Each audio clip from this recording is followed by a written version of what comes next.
Alina Panina is a 26-year-old Ukrainian border guard and dog trainer.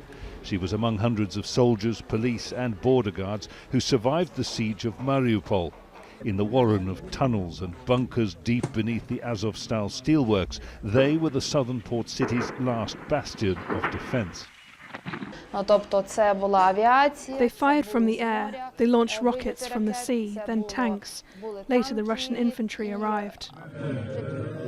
In a final act of defiance before their surrender in May, Alina, here on the left, joined others in singing the national anthem. They were taken to Olenivka, a grim detention center near the Russian-occupied eastern city of Donetsk.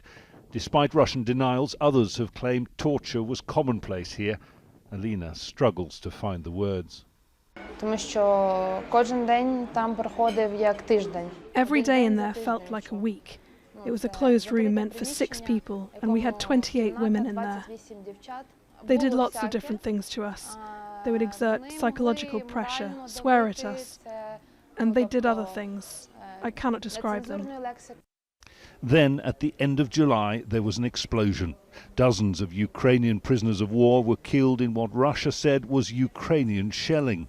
Alina's account supports satellite imagery and independent analysis that indicates the explosion came from within. Ukrainian President Volodymyr Zelensky called it the deliberate mass murder of POWs. It happened after 10 p.m. We heard screams, dogs barking. The wounded were brought to us into the women's building. We gave them what medical care we could, and they told us what happened. They said half of them were already asleep, others were still up, talking, when the explosion happened. They said it happened on the inside. Some of them said they saw the explosion itself. If it had been shelling, there would have been destruction in lots of places.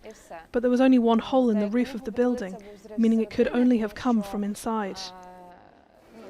In October, Alina was among more than 200 Ukrainians released in a surprise prisoner swap. But she returned home without her fiancé Ilya, who was captured just before the siege of Azovstal began. He's been imprisoned since the 12th of April. He hasn't called once. His capture was confirmed, he's on the lists. But where he is exactly, I don't know. Alina longs too for the return of Sonia, the beloved Cocker Spaniel who was her constant companion in the hell, as she describes it, of Azovstal. Sonia, she believes, is also still being held by the Russians. Jonah, Al Jazeera, Kyiv.